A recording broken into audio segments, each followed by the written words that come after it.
hii haijaisha kabisa, kwa sababu ndio kwanza mechi ya kwanza ya hatua ya makundi ligi ya mabingwa barani Afrika kwenye kundi D ambalo Simba, Esperance de Tunis, Petro Atletico ya Angola na Stade Malien zipo pamoja. Tunasema hivyo kwa sababu gani? Ni kwamba Simba leo hii wameanza kwa mguu mbaya kwenye michuano hii ya ligi ya mabingwa barani Afrika hatua ya makundi baada ya kupoteza nyumbani kwa bao 1-0, kipigo kilichotoka kwa Petro Atletico. Bao la dakika 78 lilofungwa na Bernardo, mchezaji wa kimataifa kutoka Ureno anaitumikia Petro Atletico, ndilo lililoipa ushindi Petro Atletico ya Angola katika mchezo ambao matarajio yalikuwa ni makubwa kwa Tanzania, kwa wekundu wa Msimbazi Simba, kwamba Simba chini ya meneja Dimitar Pantev itaanza kwa matokeo mazuri, lakini haikuwa hivyo. Ni katika mchezo ambao maneno yamekuwa mengi kidogo kuhusiana na kile alichokifanya kocha katika upangaji wa kikosi chake. Leo hii Simba kwenye kikosi chake kilianza katika mfumo wa 4-2-3-1, kwa maana baada ya golikipa kuwa na walinzi wanne, viungo wawili wa ukabaji, viungo watatu wa ushambuliaji na mshambuliaji kinara mmoja, ilikuwa imeanza na mabeki wanne, lakini wachezaji wengine waliobaki 6 ni viungo, wala hakukuwa na mchezaji wa kiasili wa ushambuliaji, kwa maana kwamba hakukuwa na mshambuliaji yeyote wa kiasili aliyeanza. Ni katika kikosi ambacho mshambuliaji, tunasema mshambuliaji bandia Force 9, alikuwa Joshua Budo Mutale, mchezaji wa kimataifa kutoka Zambia, ambaye yeye ni kiungo wa ushambuliaji. Lakini walioanza pia walikuwa ni pamoja na Neo Maema nyuma ya Joshua Budo Mutale, kulikuwa na Elie Mpanzu Kibisawala kutokea upande wa kushoto kwenye makaratasi, wakati kwenye makaratasi kwenye kikosi kulia alikuwa ni Morris Abraham, wakati kwenye viungo wa ukabaji walikuwa ni pamoja na Nabi Keita pamoja na Alassane Maudo Kante. Ni katika kikosi ambacho kilishtua wengi, kwa sababu nje ya kikosi kulikuwa na Jonathan Soa, mchezaji wa kimataifa kutoka Ghana, mshambuliaji kinara mwenye kiwango kizuri hivi karibuni, akifunga mabao hata katika mchezo wa mwisho wa kirafiki dhidi ya JKT Tanzania wakishinda mabao 6, yeye alifunga mabao 2. Nje alikuwepo Steven Dese Mukwala, mshambuliaji wa kimataifa kutoka Uganda. Nje alikuwepo Selemani Mwalimu, mshambuliaji wa kimataifa wa Tanzania ambaye Simba wamempata kwa mkopo akitokea Wydad Casablanca.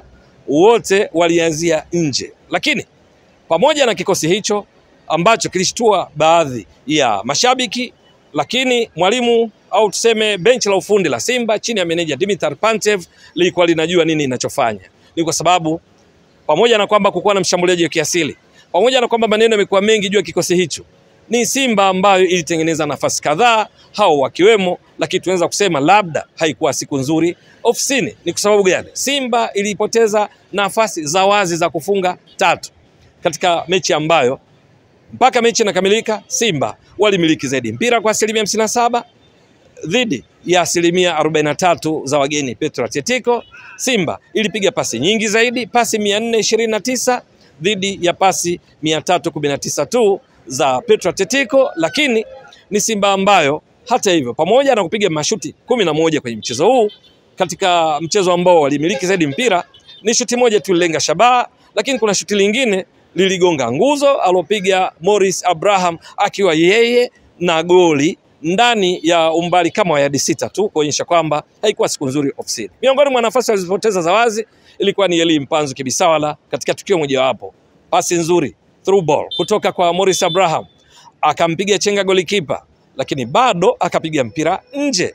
Ni katika siku ambayo Simba hakika kama wangetumia vyema nafasi zao, pengine wangeibuka na ushindi na hata sio sare, lakini badala yake wamepoteza mechi kwa bao 1-0. Wao Petro Atletico, licha kwamba ni timu nzuri sana, wakicheza kwa utulivu mkubwa, lakini mechi inakamilika walipiga mashuti 7, 2 ya kulenga shabaha, likiwamo shuti liloza bao ambalo lilianzia katika tukio ambalo pengine mwamuzi alistahili kuipa faida Simba kupata mpira wa kutenga kwa sababu ya kufanywa madhambi kwa Anthony Mligo, lakini alipotezea, tukio ambalo mwisho wa siku likienda kuzaa bao dakika 78 kwa shuti lilopigwa na Bernardo, lakini likadeflect likamgusa beki Rushain De Reuck na kwenda wavuni kwa kumchanganya golikipa Yakub Suleiman.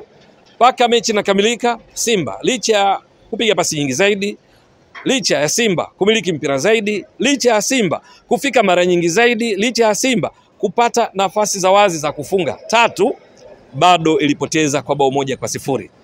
Kipindi cha pili tunatambua vizuri benchi la ufundi chini ya meneja Dimitar Pantev Mwalimu Suleiman Matola walifanya mabadiliko kadhaa ikiwamo kuingia kwa Jonathan Soa, lakini vile vile kwenye mabadiliko hayo bado Simba haikuweza kufunga mpaka mwisho wa mchezo, ikapoteza kwa bao 1-0, na ikizingatiwa kwamba kwenye kundi lao Esperance de Tunis na Stade Malien walitoka bila, manake kwenye kundi hivi sasa wanaoongoza ni Petro Atletico, alafu Simba wako mkiani wakiwa na pointi baada ya kupoteza mchezo huu. Mechi ijayo wanacheza na Stade Malien.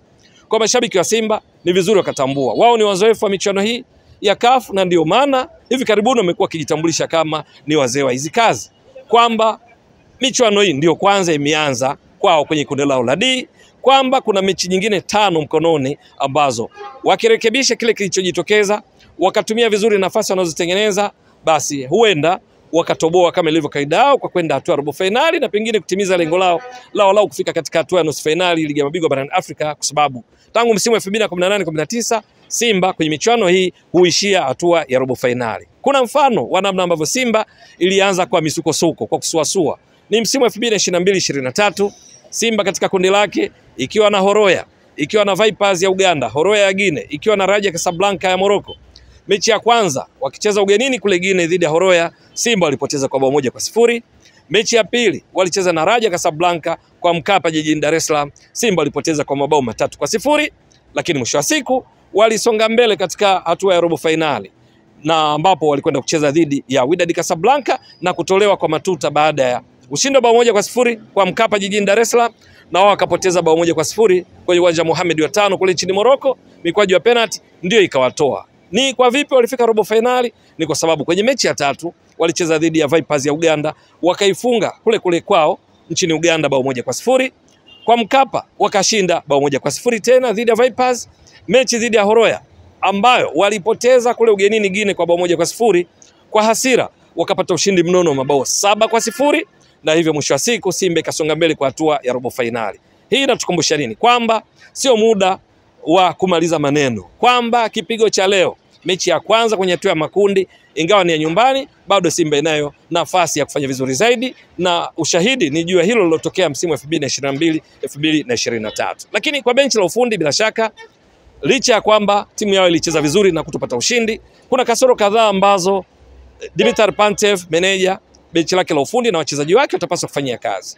Mojawapo ni juu ya kutumia nafasi, kama nilivyotoka kueleza. Leo hii wamepoteza bao 1-0, lakini kwa kiasi kikubwa wao pia wamechangia, kwa sababu nafasi walizotengeneza hawakuzitumia. Kwa uzoefu wao wanatambua kwenye ligi ya mabingwa, hatua ya makundi na kuendelea, unapopata nafasi usipozitumia, wenzako wana uwezo wa kuzitumia na kukudhuru, kwa sababu nafasi huwa hazipatikani sana. Sasa ni lazima waboreshe eneo hili kwa kutumia nafasi kwa usahihi. Jambo lingine, ikibidi meneja Dimitar Pantev na benchi lake la ufundi kuona namna gani kwenye mbadilishano wa nafasi za kucheza uwanjani, rotation, basi ni vyema kila nafasi mchezaji wake kiasili kwenye nafasi husika kwenye michuano hii wakawa wanapata nafasi, wakaanza kama mabadiliko hajafanyike baadaye, na sio kama leo ambapo washambuliaji wa kiasili wako fiti, hakuna taarifa za ugonjwa, lakini wako nje, halafu timu ikianza bila ya mshambuliaji wa kiasili. Pengine zile nafasi zilizopotezwa, fikra zinakuja kwamba labda mchezaji kama Jonathan Soa, mchezaji kama Selemani Mwalimu,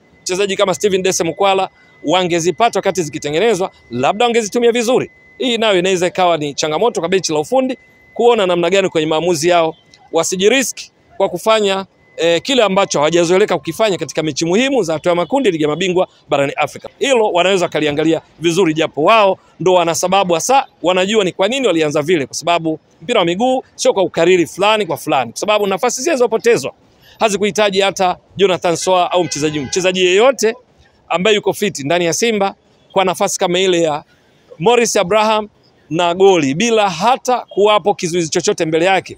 Ndani ya yadi 6 yeyote angepaswa kufunga na wala sio mshambuliaji, lakini ni vyema wakaona namna gani ya kwanza kosi chao. Kingine hasa kuelekea mwishoni mwa mchezo, Simba yapaswa kuwa inapotafuta bao la kusawazisha, kasi ikaongezeka. Kuna nyakati walikuwa wanacheza taratibu sana kutoka nyuma wakati wanafanya build up kuelekea kwenye lango la upinzani, kwa maana Petro Atletico.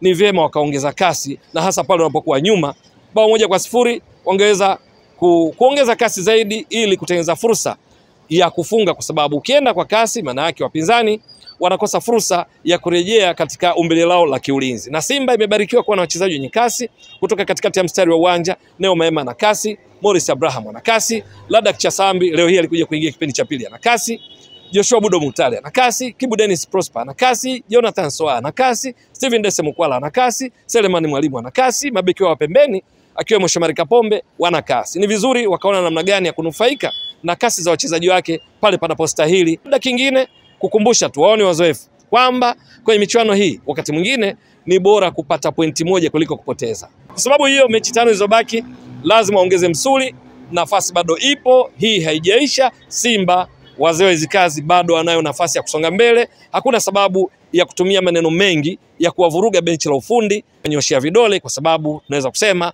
leo hii haikuwa siku nzuri kwa ofisini, kwa sababu pamoja na yote nafasi zilizopatikana za kufunga nyingine hazikuhitaji hata mshambuliaji kuzimalizia, ikiwamo ile inayokumbushia kila mara ya Morris Abraham ambaye yeye ni mchezaji mzuri, ni mtumiaji mzuri wa nafasi, leo haikukubali. Kwa lugha nyingine, pamoja na kasoro zilizojitokeza kadhaa kwenye uchezaji, lakini unaweza kusema ilikuwa siku nzuri ofisini, imeshapita. Wajipange sasa kwa mechi zijazo, ikiwamo hiyo tutakaocheza wiki moja baadaye dhidi ya Stade Malien, ili warekebishe mwenendo wa mambo, hatimaye mwisho wa michuano kwenye hatua ya makundi wao wawe miongoni mwa timu mbili za juu kufuzu kwa hatua ya robo finali. Je, itakuwa vipi?